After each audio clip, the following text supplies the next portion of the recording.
भोले नमः शिवाय। ओम नमः शिवाय, ओम नमः शिवाय, हर हर भोले नमः शिवाय। ओम नमः शिवाय, ओम नमः शिवाय, हर हर भोले नमः शिवाय। रामेश्वराय शिव रामेश्वराय, हर हर भोले नमः शिवाय। रामेश्वराय शिव रामेश्वराय, हर हर भोले नमः शिवाय। ओम नमः शिवाय, हर हर भोले।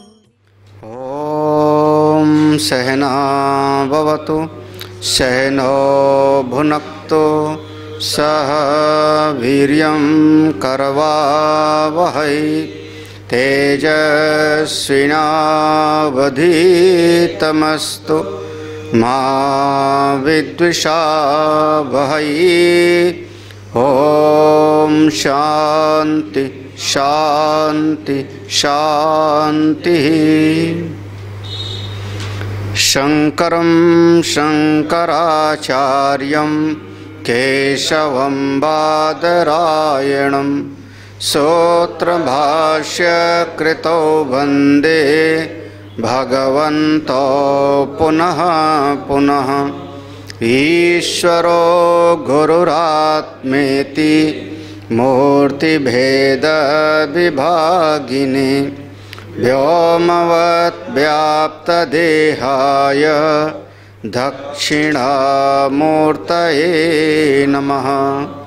सदाशिवसमारम्भां शङ्कराचार्यमध्यमाम् अस्मदाचार्यपर्यन्तां वन्दे गुरुपरम्पराम्।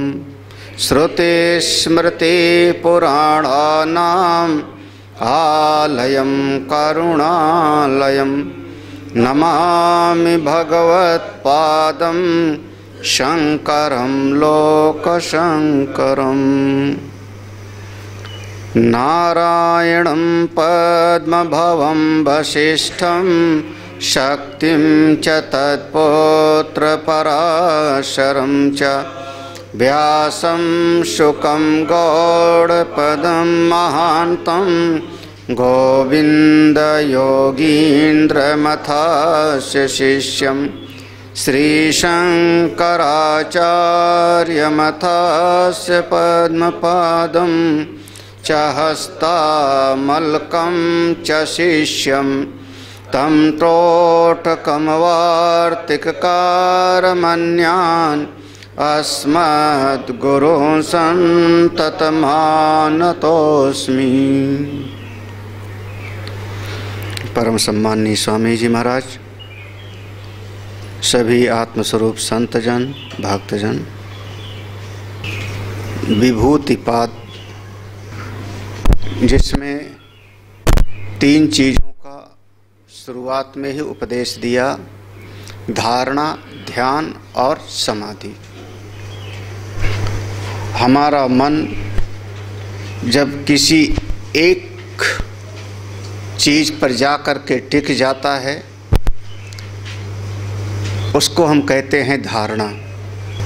जब जिस पर मन टिका उसी से मिल कर के और विचारों का प्रवाह चलता है, सजाती वृत्ति, उसका नाम होता है ध्यान। इसीलिए ध्यान की परिभाषा किया, तत्र एक तानता ध्यानम। तत्र एक तानता, एक तानता, एक वृत्ति, सजाती वृत्ति। भगवान से जुड़ी है तो भगवान को लेकर के, अपने आत्मस्वरूप से जुड़ा हुआ है तो अपनी आत्मा का निरंतर उसी का चिंतन करती रहे हमारी चित्तवृत्ति, इसी का नाम होगा ध्यान। और जब ये विचारों का चलना भी रुक जावे, अब कोई विचार नहीं चलता और केवल एक अपनी सत्ता मात्र रह गई, अब वहाँ चित्त का स्फुरना भी नहीं है। चित्त समझ लो कि स्वरूप शून्य जैसा हो गया, उस अवस्था का नाम होगा समाधि। अंतःकरण ही नहीं रहा, अब किसका ध्यान करें, सत्ता मात्र रही, क्योंकि ये वृत्तियों का प्रवाह अंतःकरण में था, चित्त में था। वो चित्त भी शांत हो गया, अपने जाकर के स्वरूप में जाके समा गया, तो उसका नाम हो गया समाधि। यह जो समाधि किसी को लग जाती है फिर वो सिद्ध हो जाते हैं। जिनको समाधि लग गई वो सिद्ध हो गए। ऐसे सिद्ध महापुरुषों का दर्शन, उनका उपदेश का श्रवण, उनकी सेवा जीव का परम कल्याण करने वाला होता है। वो सब महापुरुषों को हम लोग कहते हैं ये सिद्धों की बात है। सिद्ध, चारण, गंधर्व, सुर, नर, यक्ष, इस प्रकार से सब का सब वर्णन आ जाता है। तो ऐसा जो प्रसंग आया, इस प्रसंग में 3 चीज़ों का वर्णन किया, धारणा, ध्यान और समाधि। ध्यान के बारे में बस इतना थोड़ा सा और समझ लेना, ज़्यादा कुछ नहीं, कि हम प्रयास न करें और सहज रूप में हमारे भीतर जिसकी याद बनी रहे, समझना आप उसी का ध्यान कर रहे हो। आपके प्रयास से अगर कोई याद आता है तो कोई मतलब होगा, कहीं राग द्वेष होगा, कोई न कोई कामना होगी, तो आप प्रयास करते हो तो उसकी याद आती है। सहज रूप में आप बैठ गए और अपने आप आवे। दृष्टांत में एक कथा सुना होगा, कई दृष्टांत हैं इसके, कि देवर्षि नारद एक बार गए वृंदावन और उन्होंने जा कर के सोचा कि हम जा कर के गोपिकाओं को ध्यान की शिक्षा दें। वहाँ गए तो देखा जमुना जी के किनारे पर दर्जनों गोपियाँ, घड़ा बगल में रखा है, जल भरने आई थी और सब घड़ा ज्यों का त्यों और बैठ कर के ध्यान कर रही हैं पहले से। तो सारी गोपिकाओं को जाकर के उन्होंने कहा, देवी तुम तो बहुत अच्छी हो, कन्हई का ध्यान कर रही हो, कृष्ण भगवान का ध्यान कर रही हो, जो तीनों लोक के स्वामी हैं। मैं तुमको ध्यान के बारे में बताने आया था, तुम तो पहले ही ध्यान कर रही हो। गोपिकाओं ने आंख खोला, उन्होंने कहा, अरे अरे देवर से प्रणाम, तुम उसका नाम मत लो, हाँ हम कृष्ण उसका ध्यान नहीं कर रहे हैं। अरे देवर्षि नारद चौंक गए, देवी दुनिया तो उन्हीं का ध्यान करती है, आप कहती हो हम उनका ध्यान नहीं कर रहे हैं, ये क्या बात हो गई। तब गोपियाँ कहती हैं, देवर से वो मेरे मन में इतना समा गया है कि हमारा घर का काम चलना मुश्किल हो गया है। हम गाय दुहने जाते हैं, गाय दुहते हैं, नीचे बाल्टी है, तब तक हमको लगता है कि बगल से कन्हई आया, वो कहता मेरे मुंह में डालो, और हम उसके मुंह में दूध डाल देते हैं। बाद में पता लगता है कि वहाँ कन्हई नहीं था, बस मेरे मन का वहम था, और सारा दूध जमीन में, फिर सास हमको मारती है। कोई गोपी कहती है कि बताओ मैं ऐसा काम करने गई थी, ससुर को रोटी खिलाने, बगल में हमारा कन्हई आ गया, उसने कहा उसको रोटी मत खिलाओ, मुझको दे दो। हमने उसको रोटी दे दिया, बाद में पता लगा वो रोटी ज़मीन पे पड़ी है, कन्हई वहाँ था ही नहीं, बस मेरे मन का वहम था। ऐसे ऐसे हमारे जीवन में समस्या हो गई है, क्योंकि चलते फिरते उठते बैठते हमको कन्हई याद आता रहता है, हमारे घर का काम नहीं हो पाता। देवर्षि नारद ने कहा फिर, तो गोपियाँ कहती हमने ये सुना था कि ध्यान करने से मन की वृत्तियों का निरोध होता है, ध्यान करने से चित्त वृत्तियाँ शांत हो जाती हैं, मन में जो घुसा है वो निकल जाता है। तो हम ध्यान कर रहे हैं अपने मन से उसकी याद को निकालने के लिए, और आप फिर उसी का नाम ले रहे हो। बताओ, हमारे मन में सहज रूप से वो ऐसा आकर के छा गया है, बैठ गया है, हम कैसे काम करें अपना। नहीं चाहते कि कृष्ण का चिंतन करें, हम नहीं चाहते कि उसकी बांसुरी की धुन हमको सुनाई पड़े, लेकिन फिर भी आ जाती है। हम इसलिए ध्यान कर रहे हैं कि मन से उसको निकाल के बाहर करें। देवर्षि नारद ने प्रणाम किया, उन्होंने कहा गोपिकाओं फिर आपको सिखाने की कोई ज़रूरत नहीं, अभी हम ही को सीखना बाकी है कुछ। जिस अवस्था में देखो, हमारे ना चाहते हुए भी जो हमारे चित्त में आकर के छा गया, समझना उसी का आप कर रहे हो ध्यान, आपका वहीं पर जुड़ाव है। अब उसमें अब किसी का ज़मीन से हो सकता है, किसी का परिवार का हो सकता है, सोते जागते उठते बैठते उसी की सोच आ रही, ऐसा होगा फिर वो होगा, फिर ये करेंगे फिर वो करेंगे, परिवार के बारे में, धन संपत्ति के बारे में, यश प्रतिष्ठा के बारे में, हम कह सकते हैं जो आपके हमारे नेता लोग हैं उनको कुर्सी के बारे में, जो कोई और है उसको अपने विषय के बारे में। आप सोते जागते बिना प्रयास के भी आपका मन जिसका सोचता है, समझना कि आप उसी का कर रहे हो ध्यान। नहीं समझ में आया?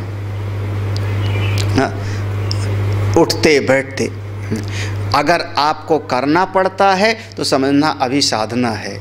हाँ, जिससे अतिशय एक लगाव होगा, या तो अतिराग में या तो अतिदेश में, बहुत ज़्यादा आसक्ति होगी, बहुत ज़्यादा राग होगा, बहुत ज़्यादा शत्रु का भाव होगा, बहुत ज़्यादा लगेगा कि उसने मेरा अपमान कर दिया, तो उस भाव में ज़्यादा कभी सम्मान मिलेगा, तब आप फिर प्रयास नहीं करना पड़ेगा, अपने आप ही आपके भीतर वो सहज रूप में एक के बाद सजाती वृत्ति प्रवाह हो जाता है। उसी को कहते हैं ध्यान। हम लोग व्यवहार में भी कह देते हैं, हमारी बात नहीं सुन रहे हो, कहाँ ध्यान है तुम्हारा? ऐसा भी कहते हैं, कहाँ ध्यान है, हमारी बात नहीं ध्यान से सुन रहे हो, मेरी बात ध्यान से सुनो। क्यों कह रहे हो? क्योंकि शायद उसका शरीर मेरे सामने बैठा है और मन कहीं ही और चला गया। पैसे के बारे में सोचा, नौकरी के बारे में सोचा, घर परिवार के बारे में सोचा, यश प्रतिष्ठा के बारे में सोच रहा है। तो ध्यान माने अपने आप आपके मन में जो आकर के जाके बैठ गया है और सोते जागते वही चल रहा है। अब इसके बारे में एक दूसरी बात समझना, आपके उस ध्यान में, ये तो ध्यान की वृत्ति, इस ध्यान में अगर श्रेष्ठ है तो तदाकार वृत्ति हो जाएगी, श्रेष्ठ का भाव आ जाएगा, क्योंकि चित्त का अपना कोई आकार है नहीं। और निकृष्ट का आप निरंतर चिंतन कर रहे हो तो आपका चित्त निकृष्ट वाला हो जाएगा, दैत्याकार हो जाएगा, वैसे आपकी गति हो जाएगी। दूसरा दृष्टांत दूं, दो दृष्टांत है, अब एक शास्त्र में है और एक संतों के द्वारा सुना है। हाँ, शास्त्र के द्वारा है भृंगी कीट न्याय का, सुना है भृंगी कीट न्याय? एक कीड़ा होता है बिलनी, कोने कोने में लगे होते हैं कहीं, मिट्टी का घरौंदा बनाता है, वो उड़ने वाला कीड़ा होता है। वो ला करके हरे हरे से कोई कीड़े होते हैं, ऐसे ऐसे करके वो कीड़े चलते हैं, उनको पकड़ करके अपना वो घर में बंद कर देता है। ऊपर से छोटा सा छेद रखता है, बस हवा जावे, अंदर वाले मर न पावें, लेकिन बाहर निकल न पावे, अंदर वाला कीड़ा बंद कर देता है।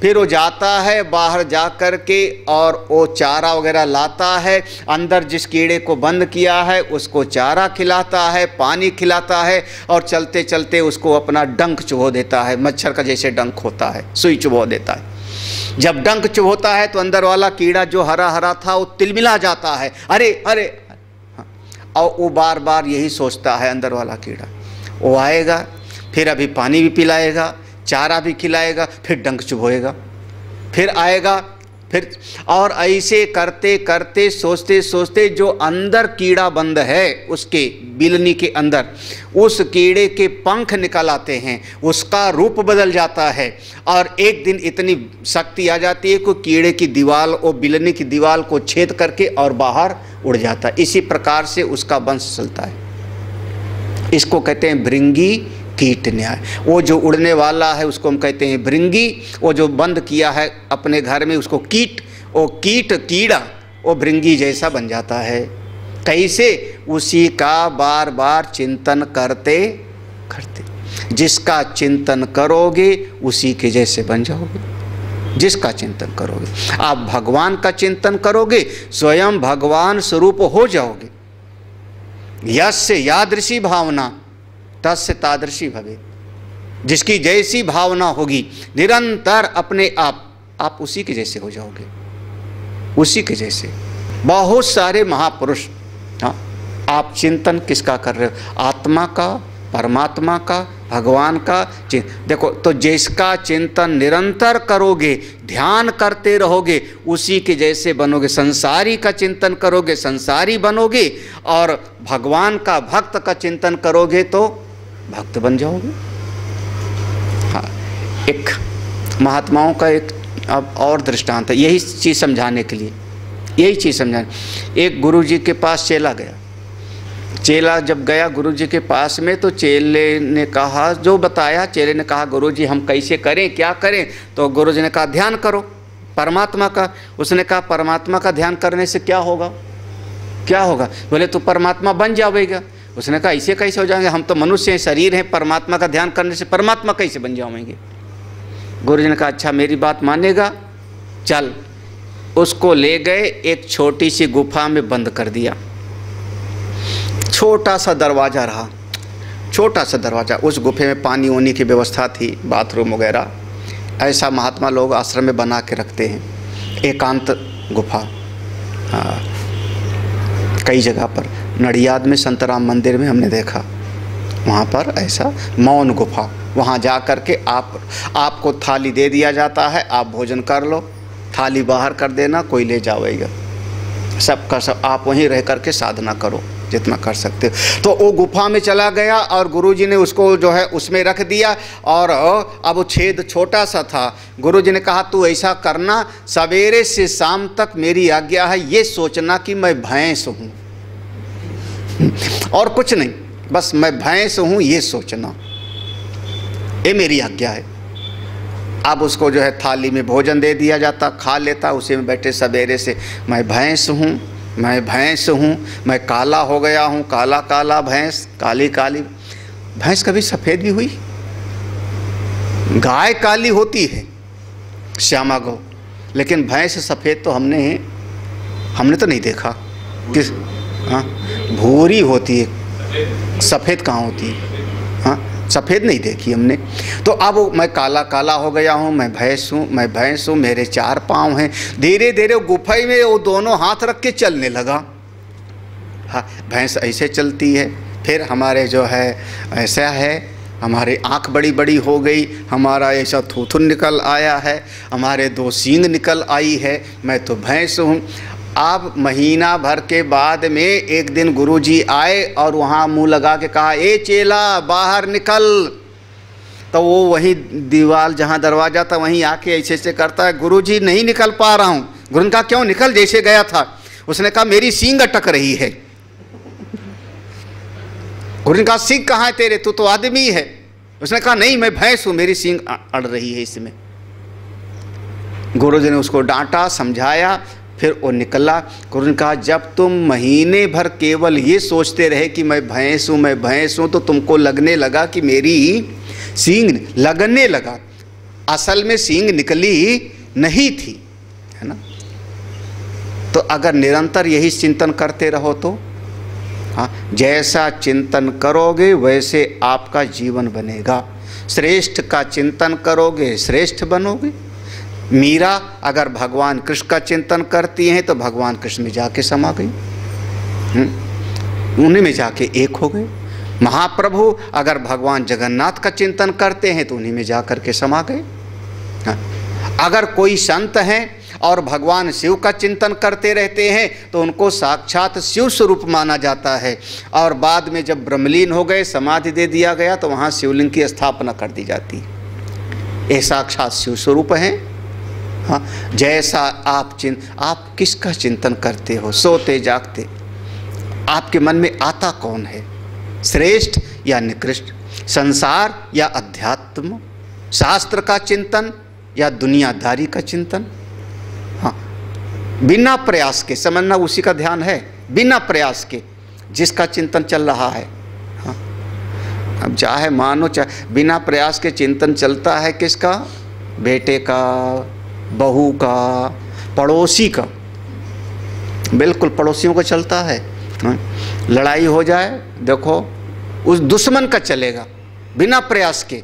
परमात्मा के लिए तो करना पड़ता है। अरे हटाओ ये दुनिया को बात, भगवान के बारे में सोचते, गीता पढ़ते और फिर अपने आप वहीं चला जाएगा मन, फिर वहीं भोग भाग करके चला जाएगा, इसने मेरे साथ ये किया, इसने मेरे साथ ये किया। मन आपका जिसके पास जाके चिंतन करता है वही बन जाओ, बिल्कुल वही बन जाओ। इसको कहते हैं यस्य यादृशी भावना। जो आदमी जिसकी जैसी भावना होती है उसका जीवन वैसे ही बन जाए। आप व्यवहारिक जगत में आपको एक बिल्कुल सरल बात बताएं, करके देख लेना, करके देख लेना। किसी दिन जब मैं यहाँ से चला जाऊँ तो हाँ, किसी दिन सवेरे उठना और झूठे अपने मन में कहना आज बहुत दर्द हो रहा है, मेरा सिर दर्द हो रहा है, बीमार लग रहा हूँ, बीमार लग रहा हूँ। सवेरे उठ के बस यही सोच लेना, सर दर्द हो रहा है, बीमार लग रहा हूँ, बड़ा इधर भी दर्द हो रहा है, कुछ इधर भी कुछ दर्द हो रहा है। अब बस 1-2 घंटा सोचना, जानबूझ करके सोचना, झूठे ही सोचना। आप देखना दोपहर तक ना दर्द शुरू हो जाए तो बताना कि हमको। हाँ, ज़्यादातर बीमारियाँ मनोवैज्ञानिक होती हैं। ये हम लोगों के यहाँ के आज के डॉक्टर लोग ऐसा समझते हैं कि ज़्यादातर बीमारियाँ मनोवैज्ञानिक होती हैं। शारीरिक बीमारियाँ बहुत कम होती हैं जिनके लिए दवा की ज़रूरत होती है। तो आप अगर सोच लिए कि मैं बीमार हूँ तो बीमार हो जाओगे धीरे धीरे। और बीमार आदमी भी अगर सोच ले कि मैं ठीक हो रहा हूँ तो ठीक हो जाएगा। कई बार फौज वगैरह में देखो, हाँ, 4-4 गोलियां लग गई फिर भी वो जिंदा बच जाता है। हाँ, 2-2, 3-3 गोली लगी फिर भी जिंदा बच जाता है। वो कहते हैं इसके भीतर जीने की बड़ी इच्छा है, जीवटपना है, जीवटपना, जिजीविषा है, जीना चाहता है। डॉक्टर भी कहते हैं घबराओ मत, तुम मरोगे नहीं, बच जाओगे। और किसी को एक ही गोली लगी और टें बोल जाता है। हाँ, कोई तो डरे के मारे मर जाते हैं, भय के कारण। इधर पूर्वी उत्तर प्रदेश में एक झोपड़ी बनाते हैं, बंगला बोलते हैं कि झोपड़ी क्या कहते हैं, झोपड़ी, हाँ, झोपड़ी बनाते हैं। तो उसमें जो फूस का छप्पर बनाते हैं, फूस का छप्पर, तो खास करके बिहार की घटना थी, सत्य घटना मानने जाती। कबीर पंथियों का आश्रम था, वहाँ पर झोपड़ियाँ बनाई।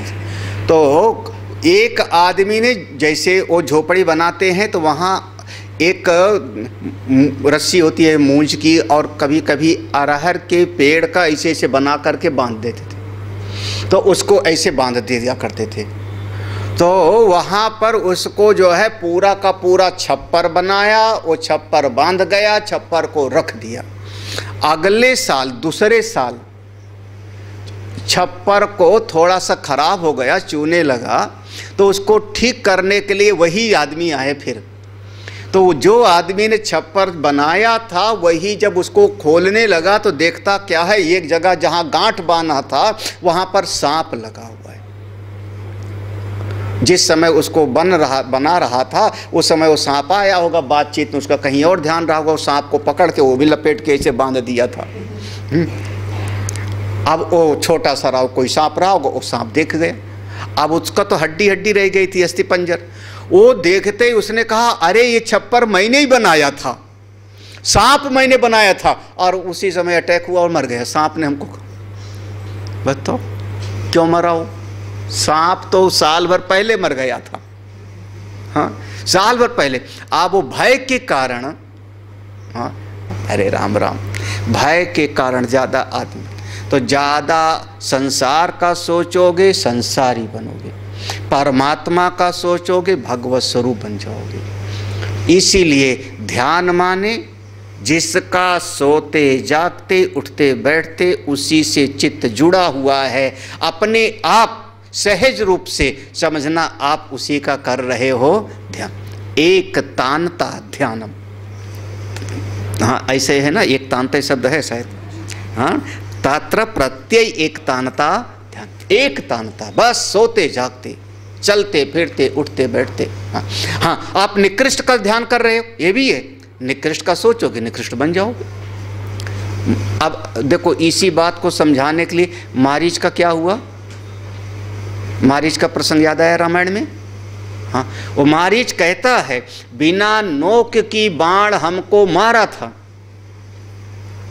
ओ विश्वामित्र के यज्ञ की रक्षा करने आए थे, बिना नोक का बाण हमको मारा था और मैं वहां से 100 योजन कोस दूर आकर के यहाँ अब दंडकारण्य में आकर के पड़ा हूं, और तब से आज तक मेरे मन में इतना भय बैठ गया है कि अगर कोई रा कहता है तो मेरा हृदय धड़कन बढ़ जाती है, क्योंकि आगे बोलेगा।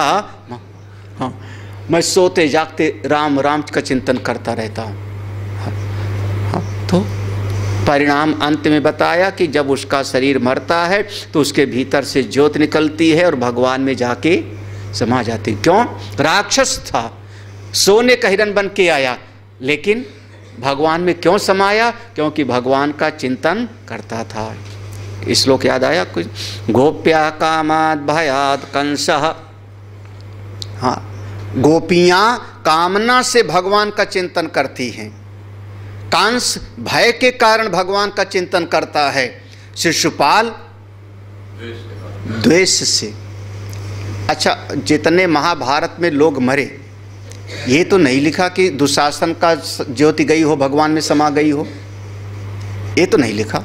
द्रोणाचार्य की ज्योति निकली हो भगवान में समा गई हो, हाँ, ये तो नहीं वर्णना। धृष्टद्युम्न की ज्योति निकली हो पांडवों की तरफ से भगवान में समा गई हो, ऐसा तो नहीं लिखा।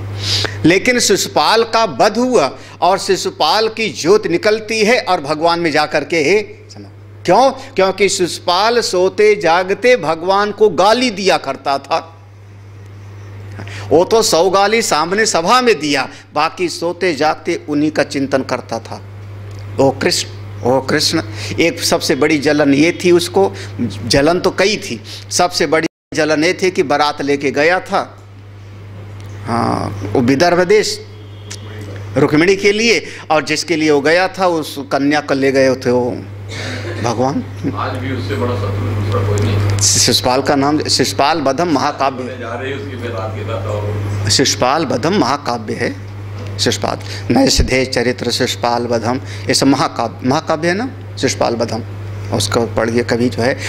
तो शिशुपाल द्वेष से, जलन से चिंतन कर रहा है, तब भगवान में ज्योति उसकी किसी भी बहाने चिंतन किसका? परमात्मा का, आत्मा का। इसी का नाम होगा ध्यान, एक तानता ध्यान। आप हमको संसार के बारे में नहीं सोचना ज़्यादा, सोचना है प्रभु के बारे में, शास्त्र के बारे में, संत के बारे में। श्रेष्ठ का सोचोगे श्रेष्ठ बनोगे, अच्छे का सोचोगे अच्छा बनोगे, खराब का सोचोगे खराब बनोगे। जरा सी बात है, कोई ज़्यादा बहुत कठिन बात नहीं है। इसलिए कह दिया कि ये जो धारणा ध्यान समाधि है, ये तीनों को मिला के हम कह देते हैं एक नाम संयम। अगर कर लोगे तो क्या मिलेगा? संयम कर लोगे तो कहते हैं तज्जयात् प्रज्ञालोकः, तज्जयात् प्रज्ञालोकः, तत्, तत् माने कौन? ये तीनों को, ये तीनों को, तीनों को। कौन तीनों? धारणा ध्यान और समाधि, तीनों को। जयाति, जयात, तीनों पर जब विजय पा लोगे, तत् जयात, तीनों पर विजय पा लोगे, तब प्रज्ञालोकः, आपको वो ऋतंभरा प्रज्ञा प्राप्त हो जाएगी। आपकी ये जिसको कहते हैं ज्ञान चक्षु खुल जाएगा, दिव्य दृष्टि मिल जाएगी। यही जगत होगा, आपको एक नया आलोक होगा, प्रज्ञालोक। प्रज्ञालोक माने आपको सब साफ साफ दिखाई पड़ने लगेगा। आप कभी फिर भ्रम में नहीं पड़ोगे, सत्य क्या असत्य क्या, जड़ क्या चेतन क्या, आत्मा क्या शरीर क्या, बिल्कुल आप अगर अच्छा किसी कमरे में अगर खूब प्रकाश हो तो आप कभी कुर्सी से नहीं टकराओगे, मेज से नहीं टकराओगे। टकराओगे कब? जब वहाँ प्रकाश नहीं, अंधकार है तो टकराओगे, चोट लगेगी, दर्द होगा। ऐसे ही जब आपकी बुद्धि में ज्ञान का आलोक होगा तो इस जगत में फिर आप कहीं पर दुखी नहीं होगे, एक आनंद का जीवन होगा। प्रज्ञालोक, प्रज्ञालोक माने आपकी विवेक शक्ति जग जाएगी, और विवेक शक्ति हो ही विवेक मोह भ्रम भागा। हाँ, हो ही विवेक मोह भ्रम भागा। आगे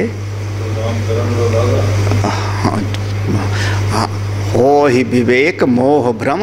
रामायण की चौपाई है, जब विवेक होता है तो मोह आदि सब का सब दूर चले जाते हैं। बिल्कुल, इसको कहते हैं प्रज्ञालोक। प्रज्ञालोक माने आपकी विवेक शक्ति जग जाएगी, आपका बुद्धि जग जाती, आपको सब साफ साफ दिखाई पड़ने लगता है। इस जगत में कौन श्रेष्ठ कौन निकृष्ट, कौन अपना कौन पराया, ये शरीर क्या आत्मा क्या, जड़ क्या चेतन क्या, सब आपको बिल्कुल साफ साफ। और जब साफ साफ दिखाई पड़ेगा तो कभी भ्रम में पढ़ने के नहीं घुस जाए से, फिर तो बस आप आगे आगे फिर तो आप बढ़ते जाओ। प्रज्ञालोक बहुत बढ़िया शब्द है, आप लोग समझ लेना। प्रज्ञालोक माने फिर ये भगवान ने जैसे कहा, लो मैं तुमको दिव्य दृष्टि देता हूँ, तुम मेरे असली स्वरूप को देखो। ऐसे आप देख नहीं पाओगे।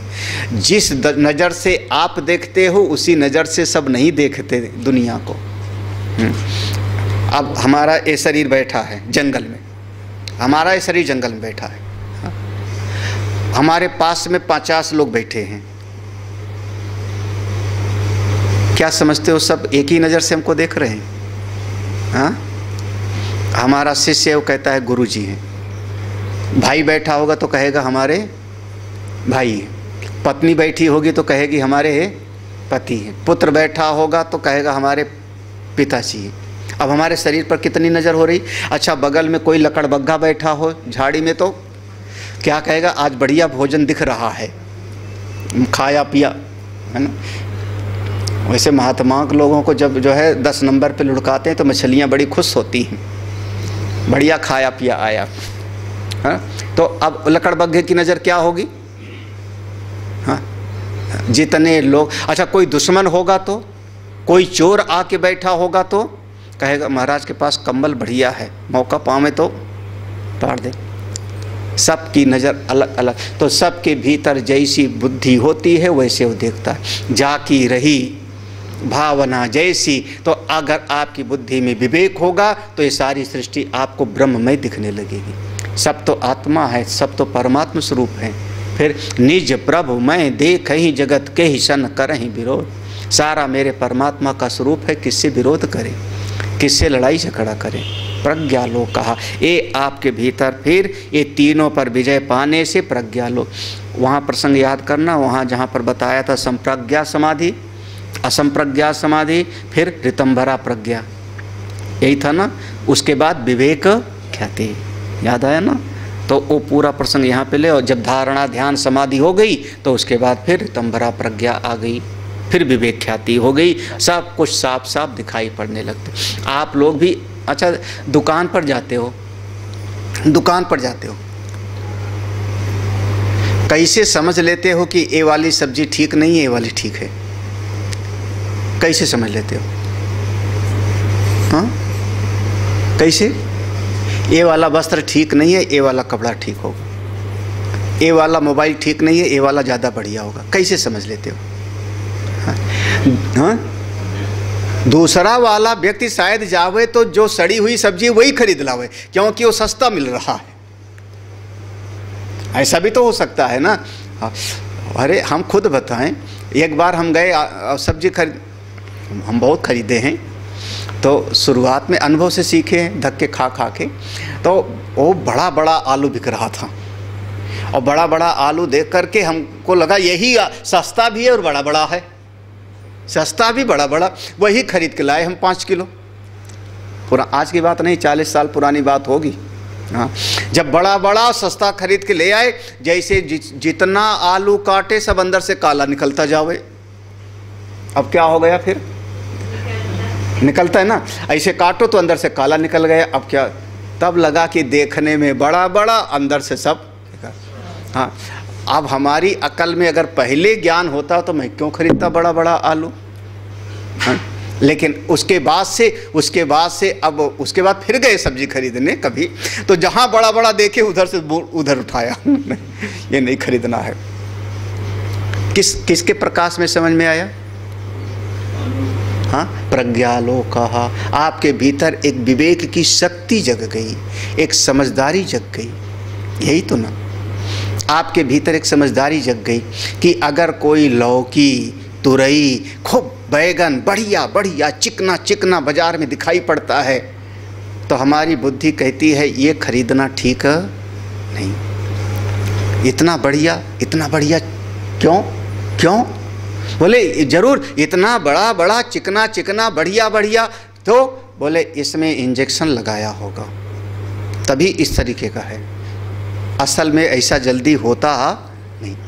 अब आपको एक आलोक दिखाते हैं, प्रज्ञालोक।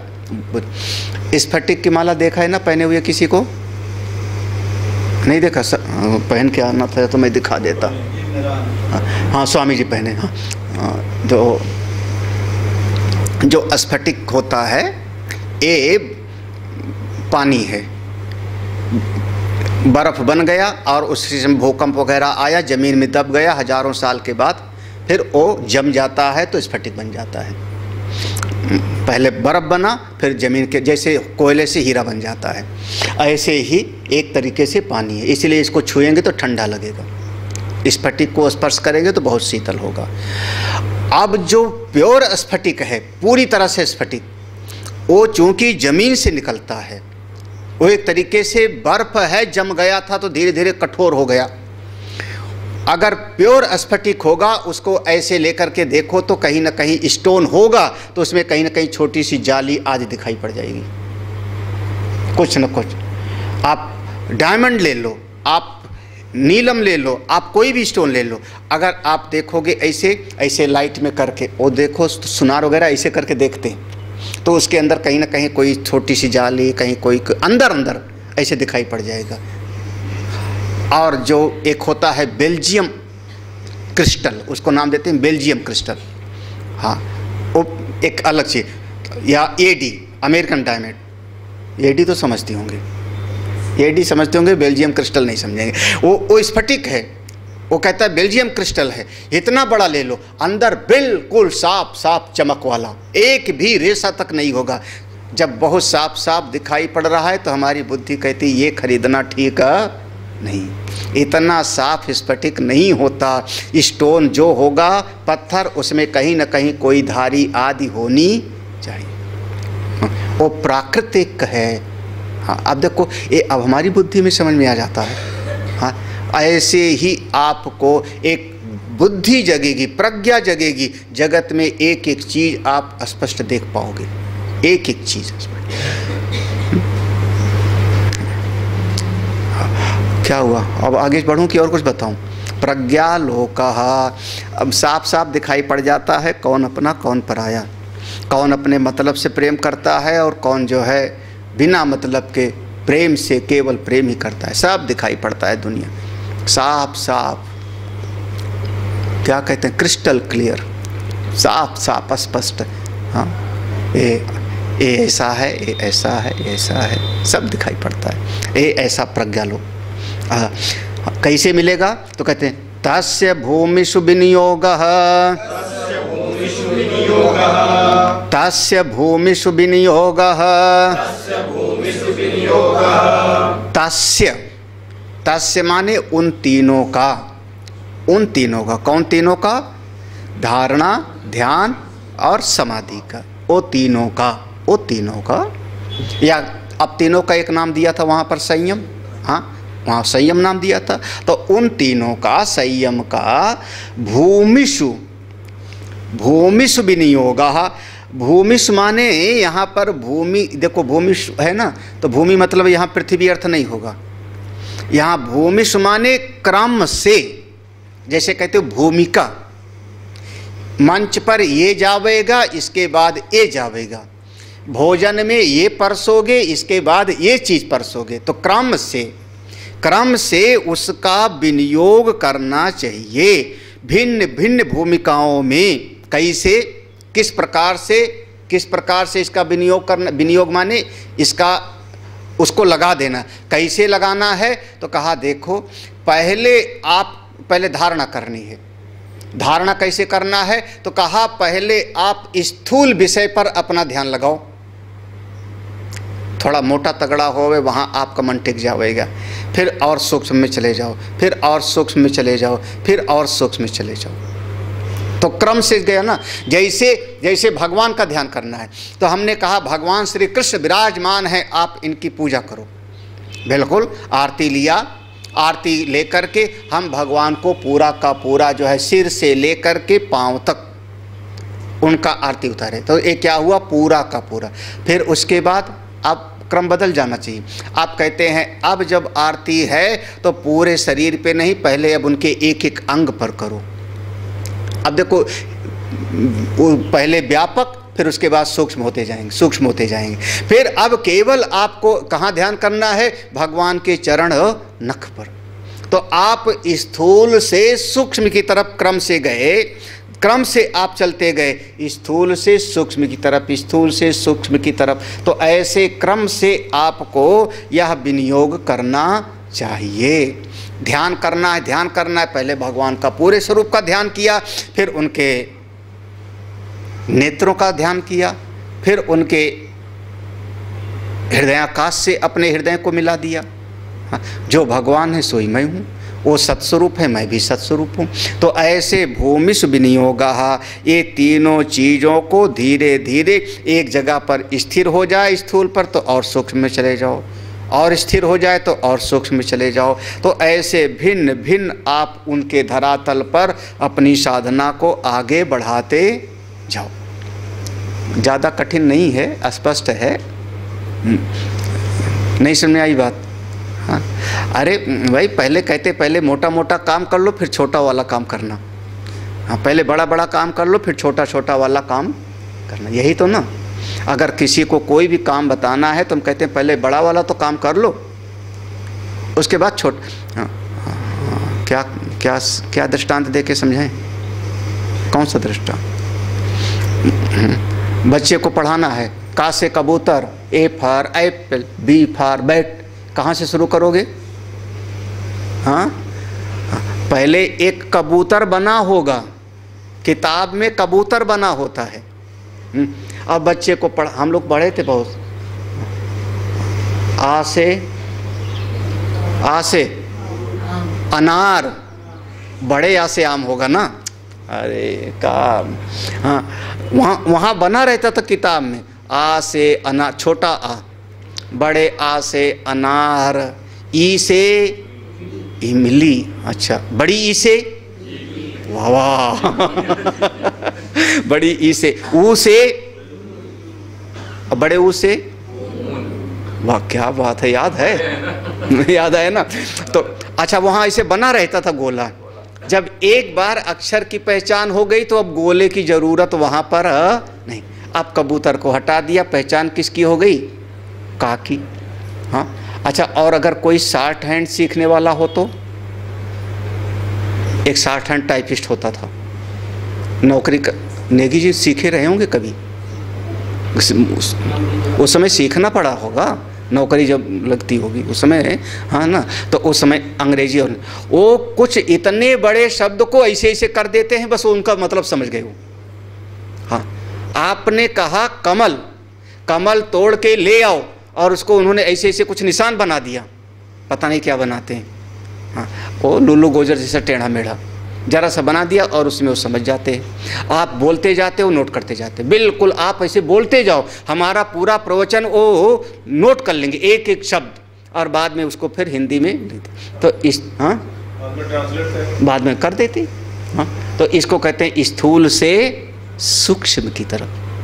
क्रम से आप आगे बढ़ते जाओ। आप ध्यान कर रहे थे किसका? शरीर का ख्याल कर रहे थे। अब शरीर स्थूल है, अब और आगे बढ़ो, किसका? बोले इंद्रियां इससे सूक्ष्म हैं, भूमिका में आ गए ना। इंद्रियों से श्रेष्ठ मन, मन से श्रेष्ठ और सूक्ष्म हो गया सूक्ष्मत्वात् महत्त्वात्, है ना। तो स्थूल से सूक्ष्म की तरफ क्रमशः चलते चले जाओ। इस प्रकार से विनियोगः, विनियोगः माने ऐसा आपको अवश्य ही करना चाहिए। अब विनियोग कर्मकांड में आप लोग करते हो, गायत्री जपे, गायत्री जपे विनियोगः माने आगे का कर्म मैं उनके लिए समर्पित करता हूँ, उसमें हमारा विशेष रूप से नियोग है। तो कोई भी काम करना हो तो पहले स्थूल, उसके बाद फिर धीरे धीरे सूक्ष्मता की तरफ हमको बढ़ते जाना चाहिए, स्थूल से सूक्ष्म की तरफ। अगला श्लोक सूत्र कहते हैं त्रयमंतरंगम पूर्वेभ्यः त्रयमंतरंगम पूर्वेभ्यः।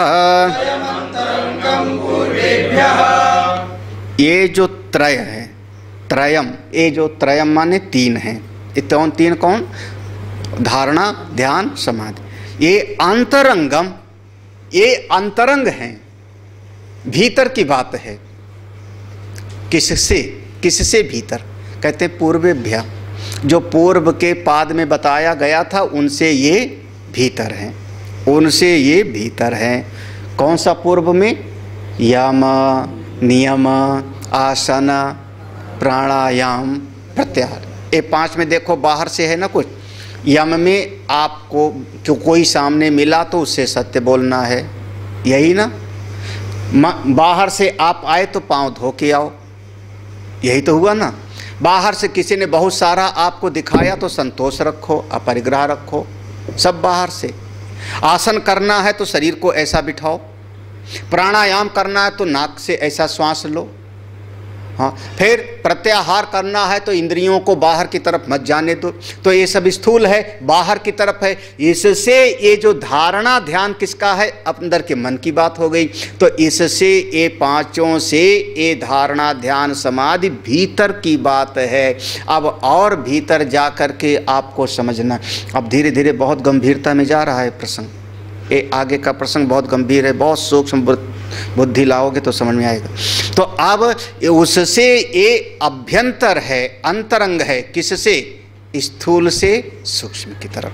पूर्वेभ्य, वो पांचों से, पांचों जो सीढ़ियां बताई थी योग के अंग, उनसे ये तीन अंतरंग हैं। इसीलिए इस पर आपको ज़्यादा ध्यान दे। और जो सूक्ष्म होता है वो महान होता है, और प्रत्यक वो तीन था, उपनिषद में पढ़ा था, सूक्ष्मत्वात्, महत्त्वात्, प्रत्यक। जो सूक्ष्म होता है उसमें शक्ति ज़्यादा होती है, जल्दी आदमी को समझ में आता नहीं। सूक्ष्म चीज़ में शक्ति ज़्यादा होती है। हाँ, शरीर में शक्ति ज़्यादा है या मन में? हाँ, लाओ मन से 5 किलो का वजन उठा के दिखाओ, फटाफट बोल दियो कि मन में ज़्यादा शक्ति। मन में शक्ति 5 किलो उठा के दिखाओ, किस में शक्ति ज़्यादा है, शरीर में कि मन में? शरीर में। देखो लो, देखो। हाँ बिल्कुल। 5 किलो वजन किससे उठेगा? शरीर से, है ना। तो मन में कहाँ शक्ति ज़्यादा? शरीर में ज़्यादा शक्ति है कि नहीं? हाँ, क्या हुआ? सब लोग सहमत नहीं हो अभिषेक से? हाँ, सब लोग मन में शक्ति ज़्यादा समझ रहे हो? अच्छा ठीक है। हाँ, तो चलो जी, बहुमत के साथ हम भी हैं, जाओ।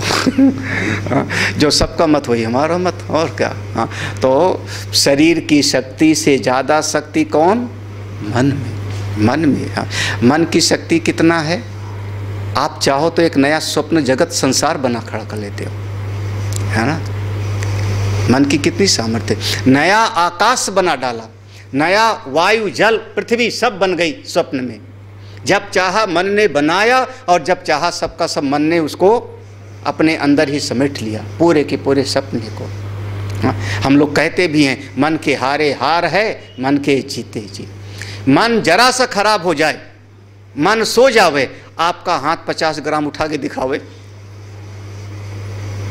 मन सो गया, मन सो गया है, और मैं कहता हूँ 50 ग्राम उठाओ, 5 किलो नहीं, ऐसे पड़े रहेंगे। हाँ, बल्कि खर्राटे ऊपर से आएंगे। तुम भी जानबूझ के टेढ़ा मेढ़ा बोलते हो कि मैं और उस पर जो है कुछ न कुछ, ये सब जानबूझ के बोलते हैं। तो शरीर की शक्ति से ज़्यादा सूक्ष्म, ज़्यादा शक्तिशाली कौन है? मन, क्योंकि मन सूक्ष्म है और शरीर के भीतर है। तो जो चीज़ भीतर होता है, सूक्ष्म होता है, वो ज़्यादा शक्तिशाली हो जाता है। इसलिए ये तीनों धारणा ध्यान और समाधि ये पांचों के भीतर है। एक सूत्र और, तदपि बहिरंगम निर्बीजस्य तदपि बहिरंगम निर्बीजस्य निर्बीजस्य तदपि। देखो अंतरंग तो है, भीतर की बात तो है। अब एक बात बताओ, शरीर से मन अंदर है कि नहीं? शरीर से मन भीतर है कि नहीं? हाँ, शरीर से मन भीतर है, बिल्कुल पाक। अच्छा, आत्मा से मन,